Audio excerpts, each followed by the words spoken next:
back to Earth, I think, because we traveled in universe before. And I will dive inside of us, humans, in our emotions.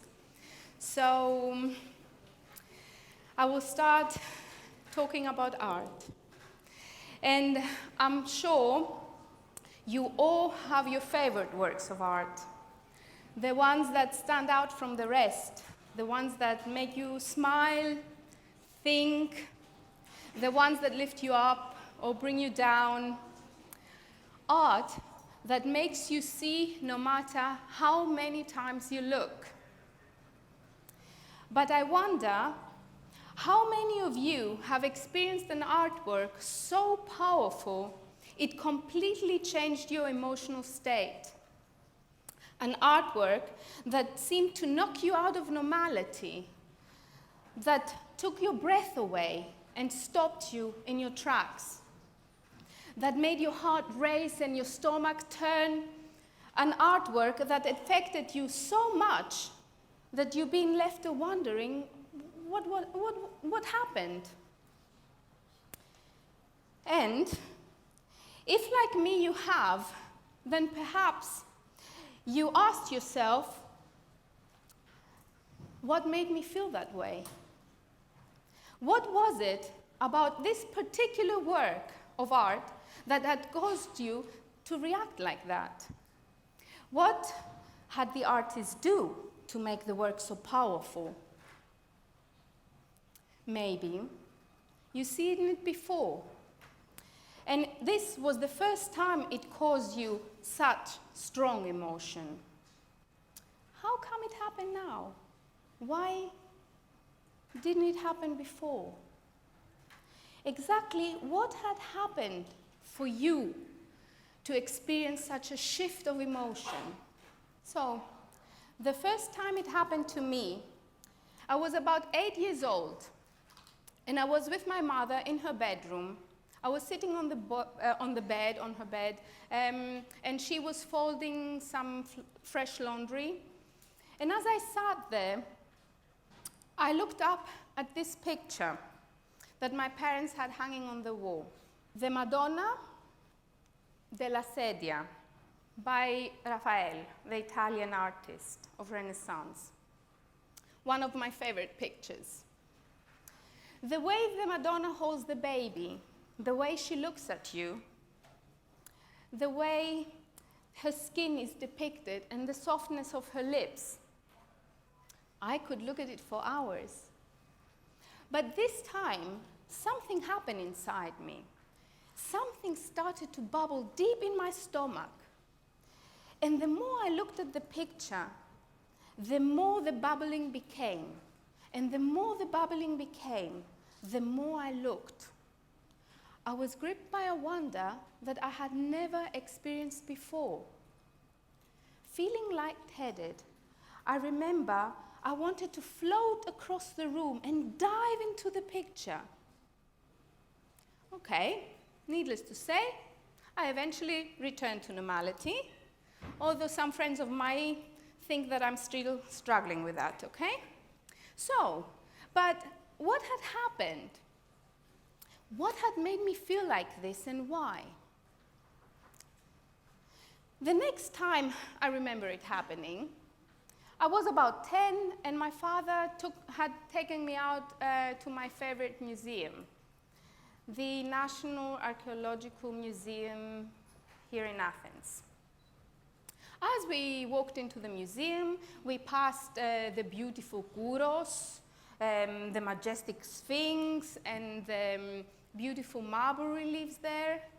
And as we turned at the corner, there he was, the Artemisian bronze, standing over 2 meters tall, representing God Zeus or God Poseidon. It depends in which theory you subscribe to. This colossal bronze sculpture, with his arms stretched out, seemed to hit me with some kind of invisible force field that stopped me dead in my tracks. My chin hit the floor. with a rush of emotion, my heart started to race and my stomach started to turn.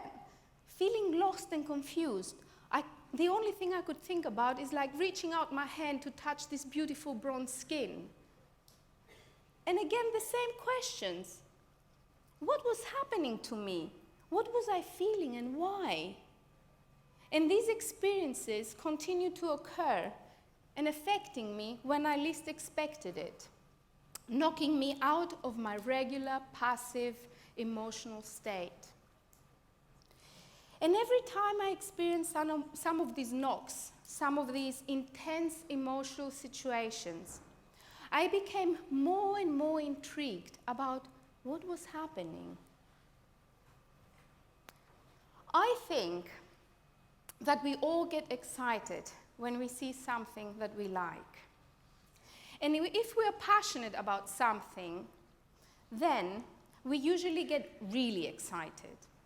But these experiences were taking me beyond what I would call the normal levels of excitement. They were affecting me beyond my understanding. And then, when I was 22, I had an experience that changed my perception of these emotional events and started me on a journey that I still travel today. It happened on a visit to a retrospective about Francis Bacon's work. It was at the Haus der Kunst in Munich. I was familiar with Bacon's work from pictures and images in art books, and I wasn't very attracted to what I had seen.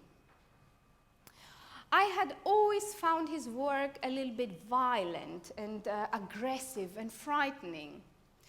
And I remember that I was feeling a little bit more than scared as I walked into the show.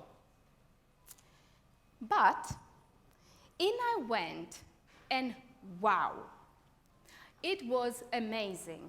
Nearly every work had me speechless and close to tears. Raw beauty and an inescapable truth stared me in the face wherever I looked. And then,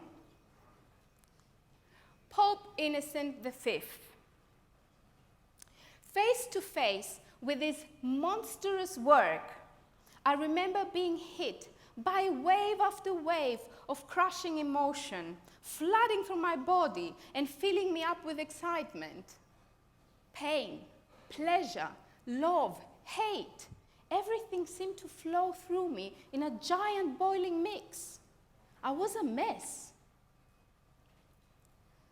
But as the flood of emotion receded, I noticed a clarity that I hadn't seen before. I saw that the paintings, the sculptures, the work of arts that affected me so much were not just communicating their imagery or their form, their poetry or their creator's message. They were also communicating things about me, things that I wasn't able to communicate by myself. Listening to what they said, I could hear myself. I was able to feel emotions that were previously out of reach. A little bit like the switch of a light. They opened my eyes and revealed myself to me. They became something like mirrors that I could gaze and see myself. Wow, amazing, I thought. How did Francis Bacon, Raphael, and an ancient Greek sculptor made work just for me? How did these artworks do this? How did they mirror me? How did they reveal myself to me? And more importantly, how could I make art like this? So, I started to research all the artworks that had been affected me so much. And because I'm very sensitive and very passionate about art, that was quite a lot of works, okay? So I went back through my art books, I revisited museums, I revisited galleries, looking for what might be responsible for such an intensity. What was the artist doing to stimulate these deeply personal reactions? What gave this work a reflected quality that mirrored the feelings I was feeling?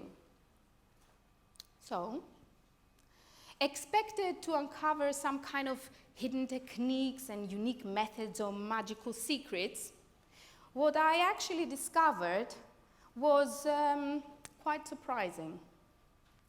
Although every artist's approach was unique and diverse, they all used the same basic elements of set of elements to achieve the result. They all used their materials, tools, their ideas and concepts with a level of skill that was as near as perfection as possible.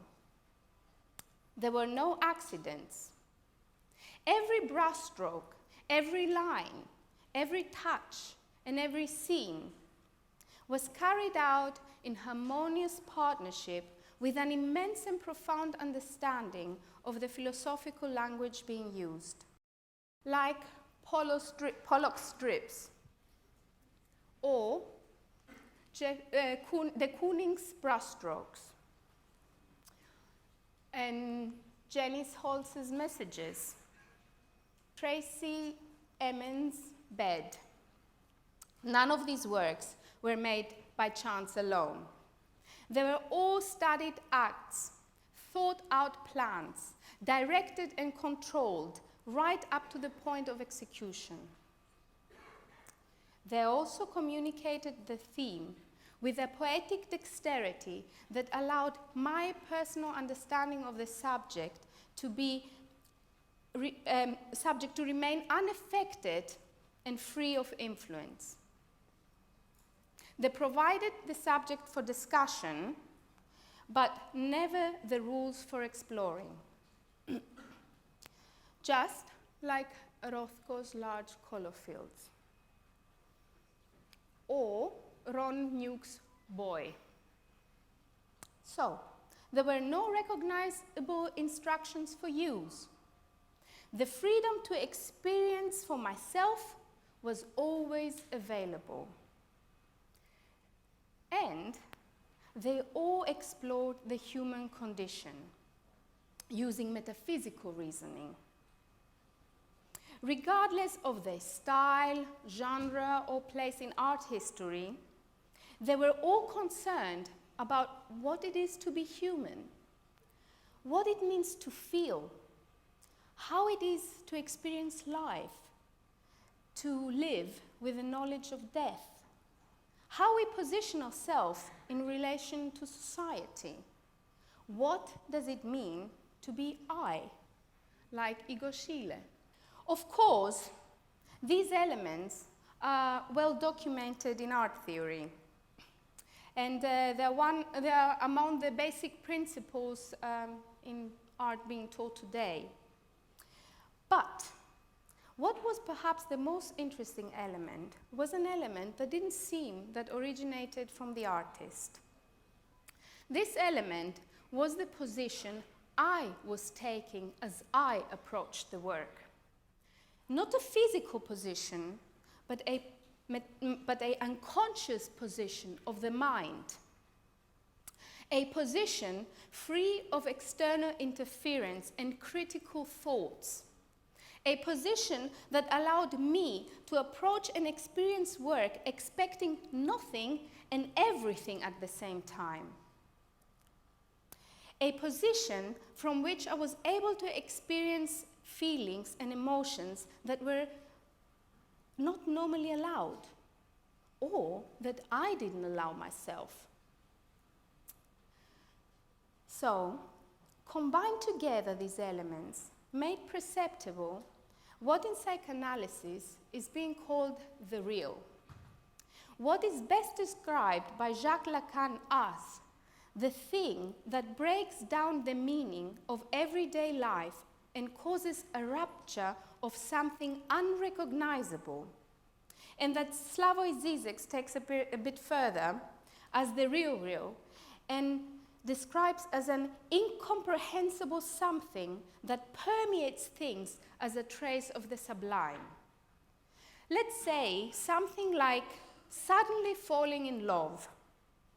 And this encounter with the real made me to be knocked out of my normality, my emotional inertia. I had been experiencing art that had allowed me to travel where it was necessary for me to go. And this was the art that I wanted to make. Art that challenges, art that questions, art that explores, and above all, art that offers freedom. Thank you.